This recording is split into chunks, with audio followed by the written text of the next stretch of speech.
Hello and welcome to What's Up with Energy, a GridX podcast. I'm your host, Georgia Knapp, and today I am here with one of my colleagues, Andrea Albergoni. Hello, Georgia. Good morning. Thank you.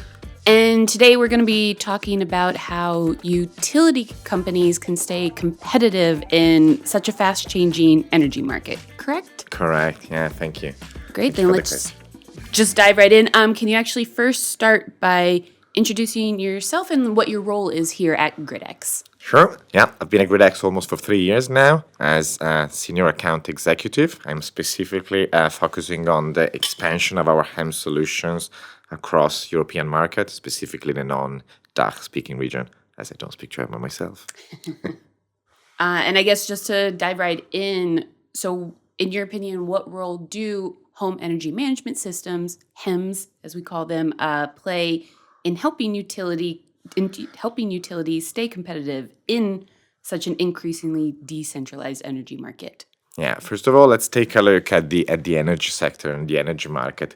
We used to live in a world with a very relatively straightforward system, and we're now moving to something much more complex, shaped by decentralization, as you just said, electrification, and the rise of the prosumer.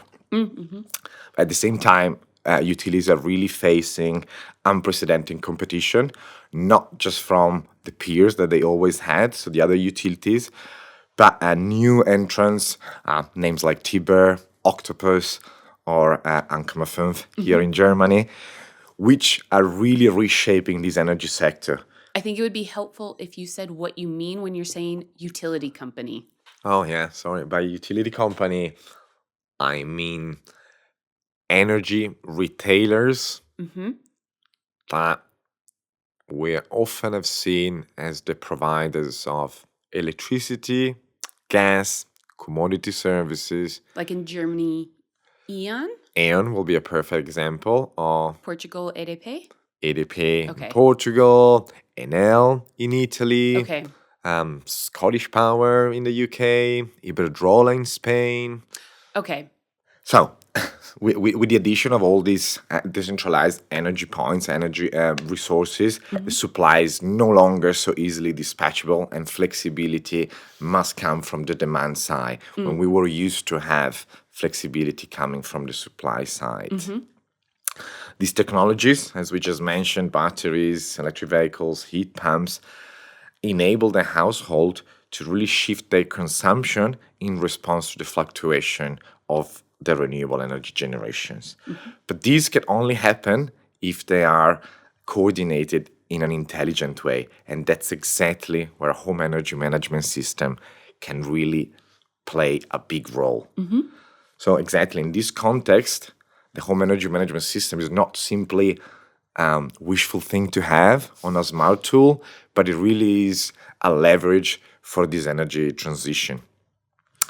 It allows, of course, utilities to really move away from simply being a commodity service company, so not simply providing energy, electricity to their end user, but also create new high-value services for a segment that is growing very fast, the prosumers. So if a consumer is just a person that it's passively consuming energy, a prosumer is, on the other end, an end user that it's at the same time potentially producing, storing his own energy, and actively consuming it. So like somebody with a solar panel who then gets to use their own energy from that solar panel. That's correct. Okay. I really felt I needed to define a little better the word prosumer in this context so that Yeah. we really understand the passive role that a consumer has, and actually the more active user than a prosumer have. And then just for maybe the audience to know, or just for us to know, flexhumer is the new word coming up.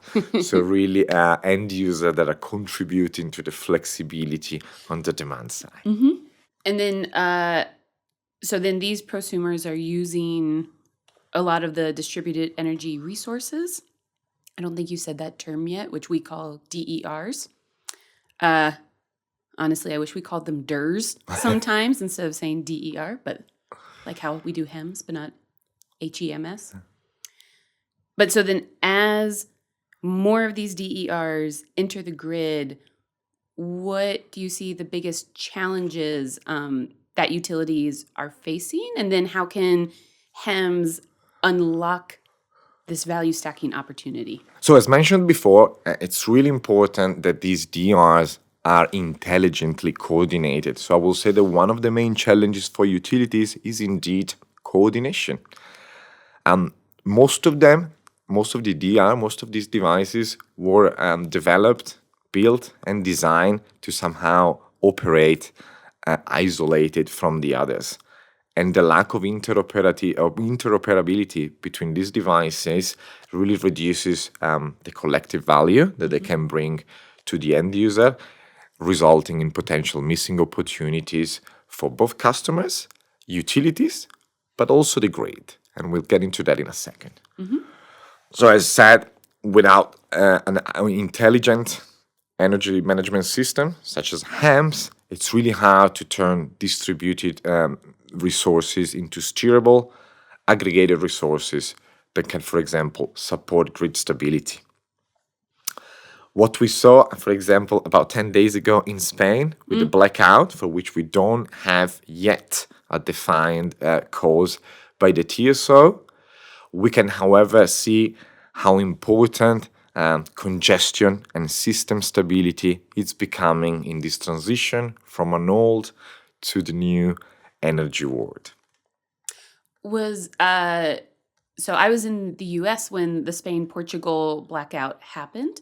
And the news in the US was saying that the theory is the blackout happened because the temperature shifted so rapidly from hot to cold and overloaded the system. Is that a thing? This is not something that the Spanish TSO have yet confirmed. Okay. What you just said, it's probably not the root cause behind it. Okay. And again, I don't want to spend too much time speculating on the reasons because Yeah. I'd rather have the TSO giving us some reasoning behind it. But I think that we can all agree that this blackout underscores a major problem in our system and the urgent need to have fast responding, decentralized flexibility. And that's exactly where a home energy management system can enable these DERs to really actually take an active part in the flexibility of a system. Because in theory, if everyone had had a home energy management system when that happened, no one would have lost power because they all just would have switched to their own power? No, that's probably not the reason.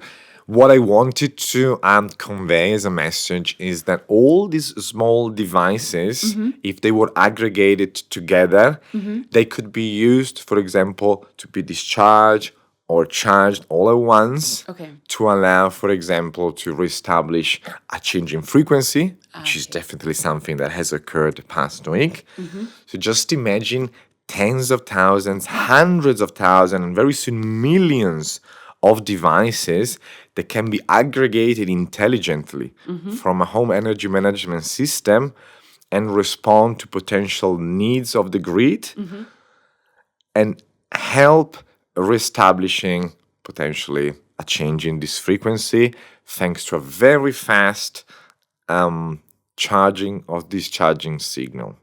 So what could happen is that a TSO it's sending a signal to, for example, balancing responsing party or local DSOs to charge and discharge a bunch of assets. And by a bunch, I mean thousands of assets at once that have been aggregated through a home energy management system to really reestablish, for example, the frequency in the grid and avoid, for example, a blackout as we saw last week in Spain.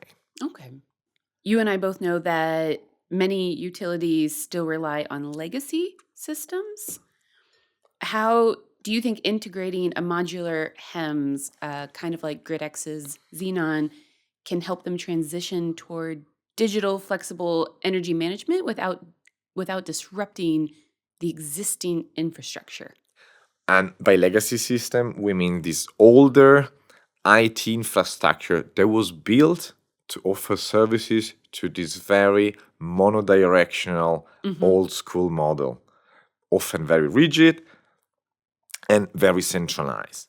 These systems, they lack the flexibility and the interoperability, the real-time capabilities that are really needed to manage today's complexity and indeed to offer the possibility of build services upon these TRs. And that's exactly where a modular HEMS can come into place. By modular, we mean software that allows, for example, to activate different use cases and functionality depending on market needs because of a specific regulation that has come into place. And that's exactly what we need in this new energy world. We need intelligent systems that offer different functionality, that are fast adapting to the changing regulations that we are seeing in the European market.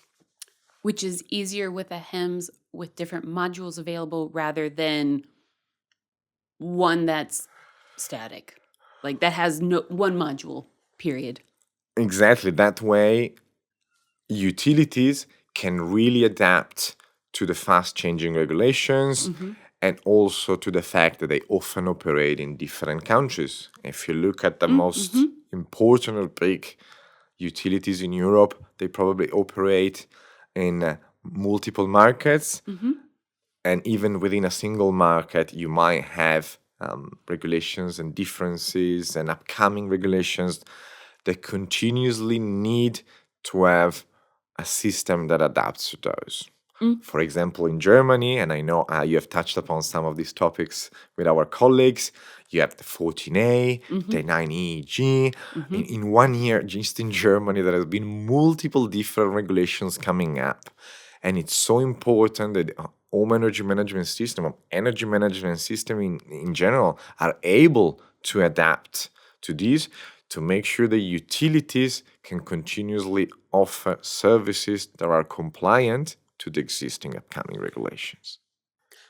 So which is more easily accomplished with now the HEMS rather than the old legacy systems. Which were probably much harder to customize, and they were really designed for something very simple. The legacy systems. Large production site and all the way down to your house. While now we have bidirectional productions, we have points of connection at the different tensions. Is it mostly that the legacy systems are just inflexible? Like that's kind of the biggest difference? Yeah, they were just built for big power plant, how much have you produced, all the way down, quick calculations, job done. There is no much back and forward of data, there is no storage, there is no feeding. We're entering like a whole new set of logics that in the past were non-existing. Yeah. So in short, modular HEMS platforms provide a really practical pathway for utilities to modernize themselves, really enhancing their digital readiness, improving also somehow the customer engagement, because through these systems, they can really help prosumer to educate themselves, to engage with the energy, and also to create potentially trust, which is something that utilities value very much if they want to reduce churn and continuously build services upon these DRs, and of course, generate revenue streams for themselves. Once again, utilities are into these also for the business side of things. And I guess moving away from like the super technical side for a second, in your view, how are strategic partnerships becoming essential in this new kind of or evolving ecosystem? And how should utilities approach collaboration when building out scalable solutions? And with complexity, it's really hard to think that a single player on his own, a single utilities, can really manage the entire value chain on its own. The customer journey, from installing solar panels to optimizing self-consumption, managing those assets, accessing flexibility markets, involves multiple touch points. So to truly serve these ecosystems, collaboration is not just optional, it's essential. There is really no way forward, in my opinion, for a single player like a utility to really offer all these touch points across the value chains. Um, and actually, any HEMS provider can really provide a central role in this collaboration model because somehow it touches upon all the different touch points that I mentioned just a second ago. I think that really HEMS provide not just the technical support, as we discussed so far, but very much an integrative approach to give solutions to this energy transition. They enable the cooperation to make really decentralized energy solution work at a larger scale while maintaining a consistent and very high quality customer experience, thanks to the platforms and all the services that are being built for them.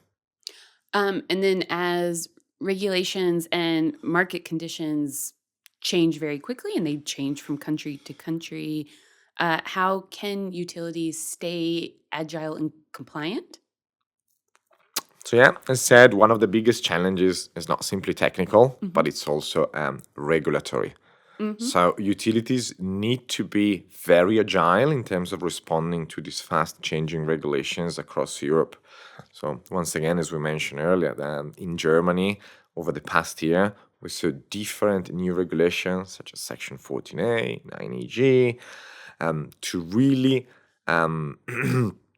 create market-based flexibility mechanisms. And it's very important that utilities fastly adapt to these changing regulation to make sure that the end user devices are compliant and end users are simply happy. I don't know. I mean, that is The ultimate the goal. ultimate goal. Yeah. Of course, these changing in regulations can unlock new value sometimes, but they also introduce complexity and potential compliance risk. So again, going back to the idea of a flexible modular home energy management system, architecture can really help utilities to navigate this complexity. By acting as a digital layer between the household and the grid, it allows utilities to dynamically adjust how and when energy is used based on current regulations, tariff, and systems needs. So Would you have an example? Because you said sometimes the regulations themselves can unlock new opportunities. Do you have an example of a regulation that unlocked opportunities for either utilities or end users? well, somehow Section 14A is an example of that Yeah. because it can generate further value for the end user. Of course, it is a Yeah. limitation, but on the other hand, if the end user is compliant to this regulation, it's then being rewarded by the Yeah. TSO with a direct discount in its grid fees. So at the end of the day, it is unlocking an opportunity of generating further value for the end user as a direct discount in grid fees. And just actually another question that's a tiny bit off topic, but typically on this podcast, we talk about the German market, specifically the Dutch a tiny bit. But as you are Italian, Full. but Born, living in born, Spain, born and bred. do you happen to know of any, because we always talk about 14.8, 9 EEG, are there any big regulations in either Italy or Spain that happened in the past year that helped utilities or end users? It's okay if you don't know because you do work for a German company. So No, that's okay. I'm just going through the different regulations. So the question was more focused on the added value that the regulations bring, or generally regulations that have come up more recently. I guess general regulations and if they helped end users or utilities. Didn't Italy do something? I thought something about electric vehicles. It's a lot of incentives there, but I wouldn't say that regulations at the moment. There's a lot of feed-in The home oh my God. There have been a lot of changes and addition when it comes, for example, feeding schemes in Italy over the past 15 years. We must have changed at least 4 or 5 times the way end user or prosumers are being rewarded for the excess energy that they feed into the grid. Okay. So years ago, it was just for each kilowatt hour, you will get X euro or cents of Yeah. euros.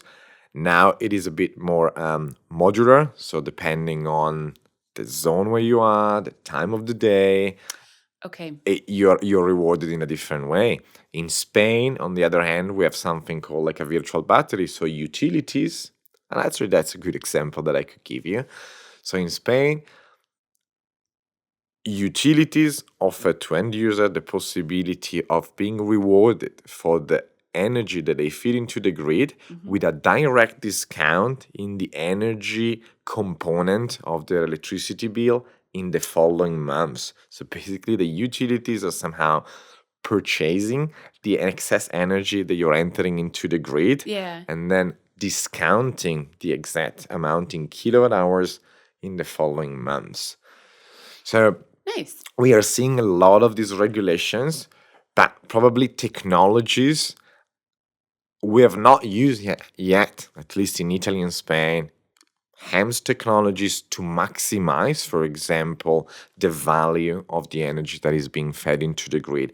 If we had a smart energy system that is aware of the price, of the spot market price, Yeah. we will be able to, for example, discharge into the grid in moments where it make economically more sense. So HAMS is not just a nice to have technical solution, but as just said, it's a regulatory enabler and an added value enabler for the end user. It really gives utilities Yeah. a tool to respond to change, lead innovation, and generate extra value for the end users, which at the end of the day is what they want to make sure that they stay relevant, they stay attractive, and they reduce the churn of end users to other competitors. And then, so how do utilities factor into all of this? So yeah, technical performance, regulatory adaptation, super important. But at the end, what keeps customer loyal and engaged and satisfied is how intuitive, visible, and beneficial these energy solutions are in their daily life. So once again, HAMS can really close these gaps, bring intelligence, automation, really turning these passive consumers, as we described earlier, into active participants of the energy market. That's exactly what I meant earlier by this new term, flexumer, that is actually often being replacing the prosumer. So consumer, just passively consuming, prosumer, somehow actively consuming, storing, and now flexumer, it's probably the next step of an end user energy journey and actually taking part into the flexibility of our system. So through apps, very often home energy management system come with end user apps, application on their mobiles, on their desktop. They can really help end user engaging with their DERs. They can see the real time usage. They can understand the savings and the value that are being generated. And with the understanding, very often comes the trust. As a utility, and well, utilities are probably going to be trusted more if an end user sees the value that the services that this utility is offering them. So if you don't have any DRs, or in the past, your relationship to a utilities was probably a once a month relationship, and that's called your electricity bill. You were receiving a bill, paying for it, and the next month, same again, Yeah. and again, and again. Now the relationship is changing drastically. So you get to see it on an app or something. You get to see it on an app. You get to understand why, for example, one of your assets is charging or discharging at a certain time of the day. You can be explained, you can be educated by your utility in what is happening into the house. And with education and adaptation, trust can come with it. So the confidence, what I want you to say is that this understanding and this education builds the confidence, the engagement, and the trust the utilities want to rebuild to make sure that they don't lose customers. Mm-hmm. So for utilities, this is a really huge opportunity to Yeah. stay relevant. So instead of like simply relying on static prices, outdated portals, they can now move on to a very different model, offering energy experiences, dynamic tariffs, a whole series of new services and values to really make their offering more attractive Mm-hmm. in the eyes of the end users. Looking ahead to 2030, in your opinion, what does the competitive energy player look like?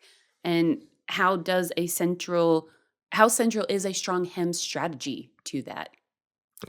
We're going through a crazy transition, a very fast transition, and I'm sure that in 10 years from now, we will not recognize the energy world of 10 years ago.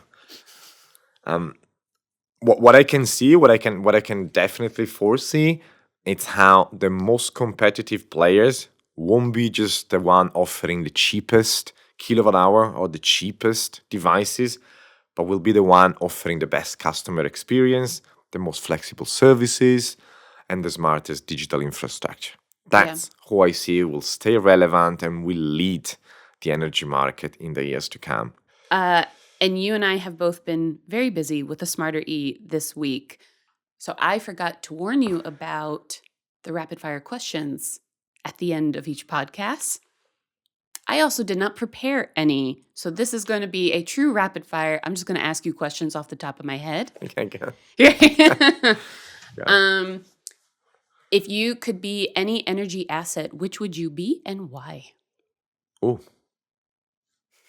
now some time behind the solar panels, they attach a small device that basically isolate each solar panel. It's not exactly like a microinverter like Enphase, Okay. but it's something that makes sure that each and individual solar panel can be isolated, analyzed by the inverter, so that you can make sure that you optimize the PV system in the best way possible. So just a small little device that gets attached on the back of a PD module, just making sure that inverter is able to read each module separately and differently, and Okay. making sure that, for example, you have an anomaly in the system and it's only one panel that is having that anomaly, you're able to isolate that, fix that. And I always thought that it's, even in the early days of PV, that was something extremely cool and like innovative. Yeah. So I guess I've always been very much attracted by like the most innovative part of the technology. I can't remember the name of, how do we call it? It's an energy optimizer. Yeah, that's a module optimizer. So once okay. again, it's a very small device that gets attached on the back of the module and allows the inverter to separately see each module and maximize, for example, the fix of an anomaly, of a problem, the analysis of the production of the PV system. So yeah, not the inverter, not the usual DRs, but definitely something a little less known, but equally innovative and really smart. Okay. If a HEMS had an animal mascot, what would it be? I'd say a spider.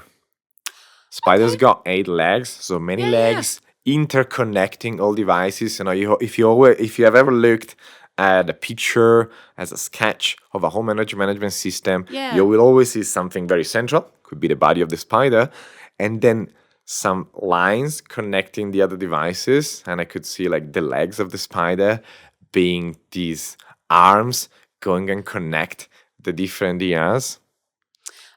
In your opinion, which European country do you think is most likely to meet its energy goals by 2050? So I see the UK definitely as a prominent country when it comes to that, because of the amount of like flexibility products and how innovative they've been over the past years.